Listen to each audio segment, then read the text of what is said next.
Kai leidžiu vandenį į kriauklę, matau burbuliukus kylant iš skylės, o vanduo nubėga vis lėčiau. Tai aiškus ženklas, kad vamzdžiai kemšasi ir gali greitai užsikimšti visai. Šiame video parodysiu, kaip pats išsprendžiau šią problemą, galbūt šis būdas padės ir jums. Pirmiausiai, patikrinau, ar neužsikimšė sifonas. Antra, prasukau 7 metrų ilgio trosą. Trečia, į kanalizaciją įkišau vandens žarną ir praploviau, tačiau visa tai nepadėjo. Dabar reikia apsispręsti, tvarkyti pačiam ar kviesti meistrus. Jei kviesčiau meistrus, remontas kainuotų apie 800 eurų, nes dalį išlaidų dengtų draudimas. Darbai būtų rimti, reikėtų atkasti vamzdžius lauke ir patikrinti jų būklę. Gal jie rastų kitą būdą, pavyzdžiui, kamerą ar aukšto slėgio plovimą, bet kaina vis tiek būtų didelė. Todėl nusprendžiau pasiraitoti rankoves ir pabandyti susitvarkyti pats. Juk tai ne elektra ar dujos, tik smirdantis vamzdis.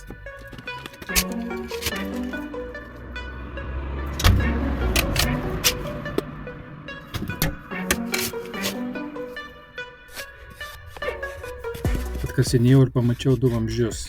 Vienas iš jų ketaus, einantis iš namo, o kitas jau prijungtas plastikinis PVC, matomai naujas. Labiausiai nulidau dėl senojo ketaus vamzdžių. Jo vidus dažniausiai būna šiurkštus, todėl prie sienelių greitai kimba riebalai ir įvairios nuosėdos. Dėl to tokie vamzdžiai dažniausiai ir kelia daugiausia problemų. Nusprendžiau atkasti visą vamzdį iki pat šulinio, kad įsitikinčiau, jog jis niekur nepažeistas.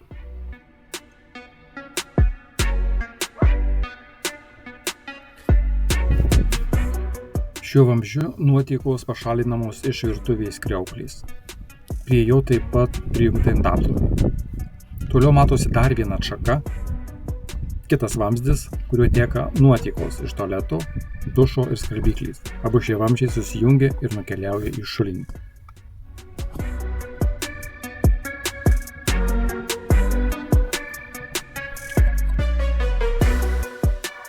Dabar atlaisvinu apkabas ir nuimsiu seną guminę movą.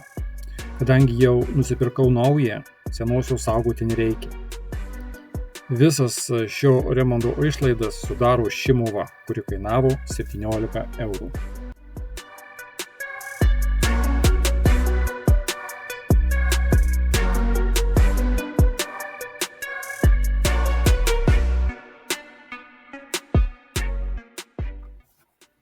Apie santechniką išmanau tiek, kad žinau, jog vanduo bėga žemyn ir tai jau pažanga.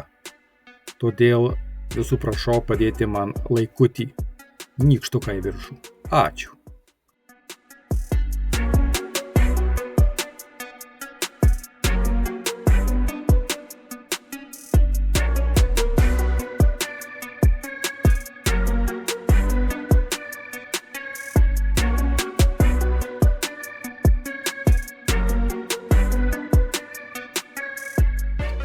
Tikėjausi, kad PVC vamzdis bus užsinešęs riebalais ir teks valyti ar keisti, tačiau mano nuostabai jis švarus.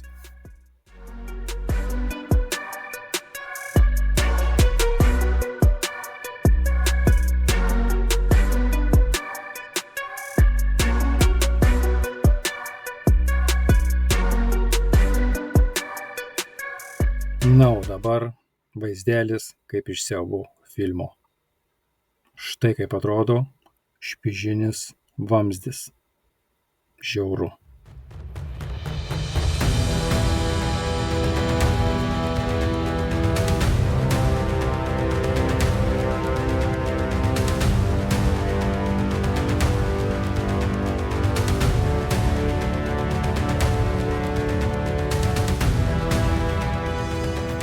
Mechaniniu būdu pašalinsiu nuosėdas nuo sienelių.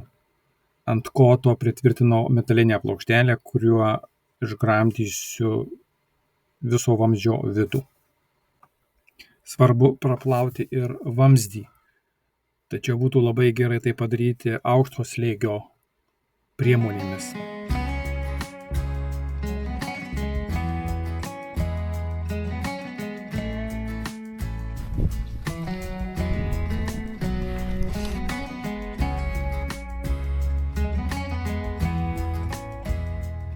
Štai ir staigmenėlė, kuri matomai ir neleido pilnai pratekėti vandeniui. Labai apsidžiaugiau, kad pamačiau, kas iš tikrųjų buvo kaltininkas.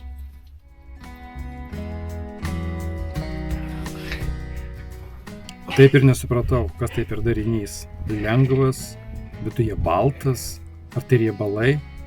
Jeigu yra specialistų žino, kas tai per darinys, parašykit man.